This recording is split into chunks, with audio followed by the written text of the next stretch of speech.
త్రేతాయుగంలో ఆ రామయ్య తండ్రి కోసం శబరి కొన్ని సంవత్సరాల పాటు ఎదురు చూస్తూనే ఉంది.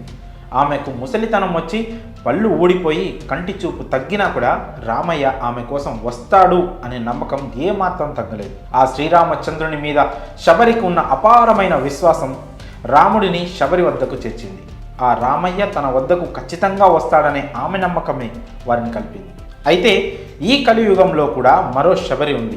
శబరి రూపంలో ఉన్న ఓ వృద్ధురాలు అయోధ్య రామ మందిరాన్ని నిర్మించాలని గత 30 సంవత్సరాలుగా మౌనవ్రతం చేస్తోంది. ఈ జనవరి 22న బాలరాముడి ప్రతిష్ఠ రోజున తన మౌన దీక్ష విరమించుకోనున్నారు. ఆమె మరెవరో కాదు, జార్ఖండ్లోని ధన్బాద్కు చెందిన 85 ఏళ్ల వృద్ధురాలు సరస్వతి అగర్వాల్. అయోధ్య రామ మందిరం నిర్మించాలని ఎంతోమంది నిరసనలు, పోరాటాలు ఇలా ఎన్నో చేశారు.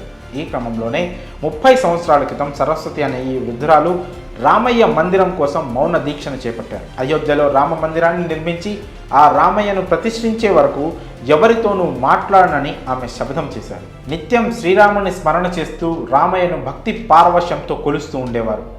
కొన్ని సంవత్సరాల క్రితం సరస్వతి చేపట్టిన మౌన దీక్ష ఈనాడు అయోధ్యలో రామ మందిరం నిర్మించడంలో ఓ పాత్రగా నిలిచింది. ఆలయ నిర్మాణ పనులు శరవేగంగా జరుగుతుండడంతో సరస్వతి ఆనందానికి అవధులు లేవు. కాగా ఇన్ని సంవత్సరాలు ఆమె మౌనాన్ని అయోధ్యలో రామయ్య ప్రతిష్టాపన రోజునే రామ్ సీతారాం అంటూ దీక్షను విరమించుకున్నారు. ఇక ఆమె తదుపరి జీవితాన్ని కూడా అయోధ్యలోనే రామయ్య సేవ చేసుకుంటూ గడపాలని నిశ్చయించుకున్నారట. ఆ రామయ్య తండ్రి కరుణా కటాక్షం తనపై ఉందంటూ సంతోషంతో ఉప్పొంగిపోతున్నారు సరస్వతి. తన జీవితం ధన్యమైందని, ప్రాణప్రతిష్ఠలో పాల్గొనేందుకు బాలరాముడు తనను ఆహ్వానించాడని ఆమె సంతోషం వ్యక్తం చేశారు. తన ఇన్నాళ్ల తపస్సు సఫలమైందని, తన కల నెరవేరిందని అన్నారు. 30 ఏళ్ల తర్వాత తన మౌనం వీడనుంది. తన తదుపరి జీవితాన్ని మహంత్ నృత్య గోపాల్ దాస్ ఆశ్రమంలోనే గడపాలనుకుంటున్నారు సరస్వతి. కాగా జనవరి 22న జరగబోయే రామమందిర ప్రారంభోత్సవ కార్యక్రమానికి సరస్వతి అగర్వాల్ను కూడా ప్రత్యేకంగా ఆహ్వానించారు. ఇప్పటికే ఆమె కుటుంబ సభ్యులు ఆమెను అయోధ్యకు తీసుకుని వెళ్ళారు.